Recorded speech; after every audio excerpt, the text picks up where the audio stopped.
Insights with Debra. I have a really cool video that I'm going to make for you right now that's going to go along with the free lesson plan and the music that we're sending you once you join our teaching community. This is all about playing chord charts. And I know for some people it's new territory. I don't know about you, but I didn't learn how to teach chords when I was in college. I had to learn later in life. So I'm going to show you how I teach some of the chord charts that are in the Way Cool Keyboarding book. Okay, so let's start. Let's look at Way Cool Chords 1. It's page 9 of Way Cool Keyboarding. This is the very first chord chart that your students and you will experience. And you'll do more and more chord charts all throughout the program, but this is where it begins. Okay, so if you can imagine, this is my classroom. This is my teacher piano. I've got, say, 6 digital pianos out in front of me with 6 new students, and this is lesson 2, second lesson of their life. So to introduce this chord chart, I'm going to first of all ask them to come up around my piano, half on this side, half on that side, watch me play, listen to the chart, and then we're going to discover how to learn this. So imagine you're in the room with me. I've got students on either side of me, and now we're going to take a little closer look at this chord chart. So the first thing I want to point out to them is this chord chart has 3 chords, the C sus, and the C2. That's the name of the chords. And that's all. I just want to introduce them to the name, and then also that this is just for right hand chord chart playing. That later on they're going to add the left, but for right now we're just focused on the right. That these slash marks in pop music simply mean to repeat the same chord. So once they play the C chord in the first measure, they play it 4 times, C sus 4 times, etc. So we talk through that. And then probably the most important thing that we do before they go back to their pianos is we talk about what notes make up each chord and discover that, hey, all 3 chords have a C and a G. They all have that outside 2 notes. And I talk to them about, see how far I'm sitting back from the piano, and then I'm dropping the weight of my hand to make both notes sound together.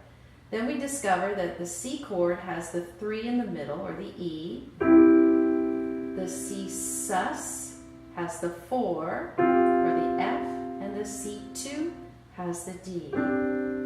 So I'm trying to simplify that so they can see, hey, all I have to do is change that middle note, and I've got these different chords.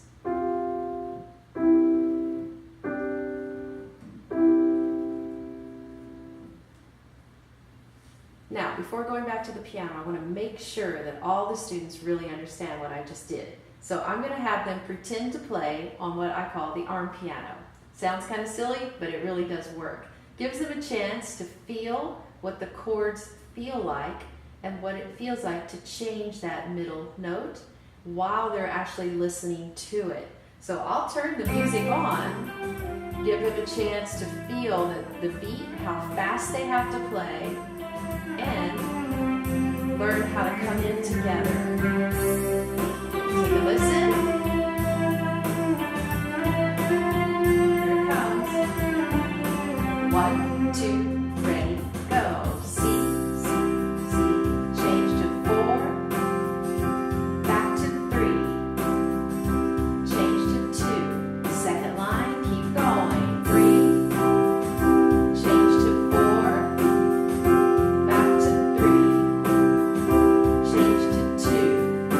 There you go. 3, 3, 3. Up to 4. Back to 3. Down to 2. Back to 3. That's how you cue them so that they can change at the right time. Okay, so we've discovered what's all in this chord chart. They've heard it, they've seen me play it, they've played it on their arm piano. I mean, they're ready to go. So I send them back to their pianos, and then just 1 chord at a time, I'll say, okay, everybody join in with me, play the C and the G. Just play those outside 2 notes, and I'll just keep playing, keep a steady beat, let them join in. Once I hear that everybody's with me, I say, okay, let's add the 3rd in the middle and have our C chord. I wait till sometimes it sounds bad. I just keep playing, and next thing I know, we're all together. And then I say, okay, change your third finger for the 4.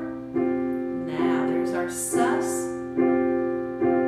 Hear that chord, what it sounds like. Let's move back to the C chord, change to 3.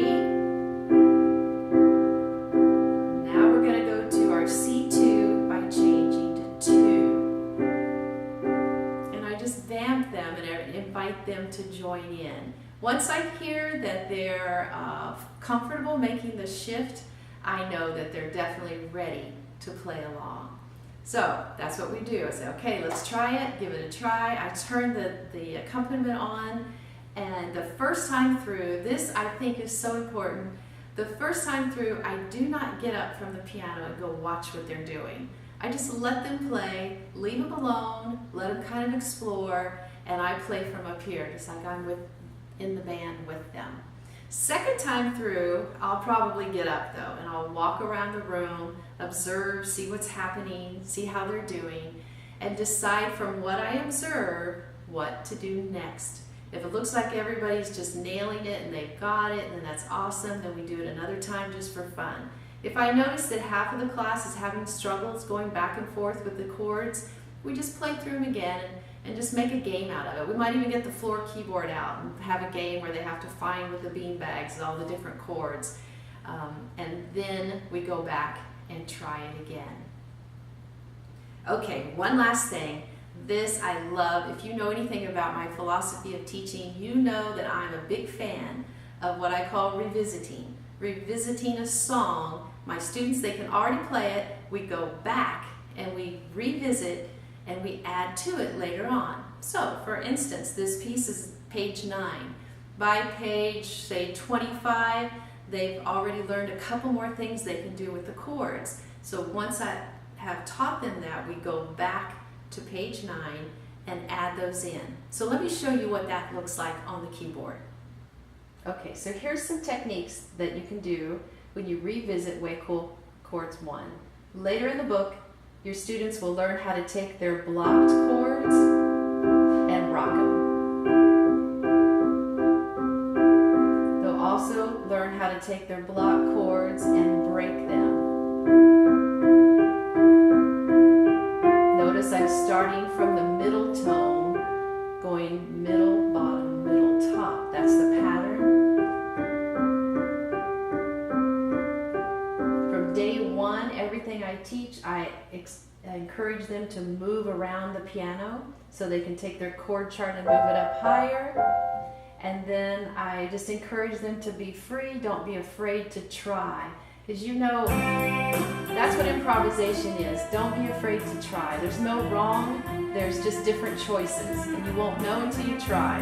So here's the first line. I'm going to do basic, block, and rock. Then I'm going to add on as I go. Here we go.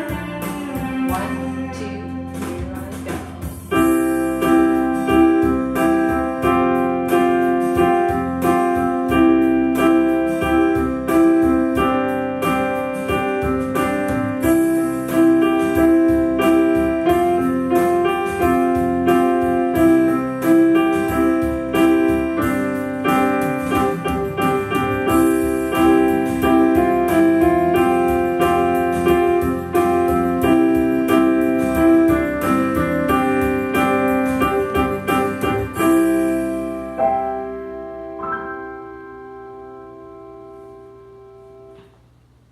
Thank you for joining me today. I hope you got some good insights on how to teach chord charts, and I definitely look forward to the next time that we're together.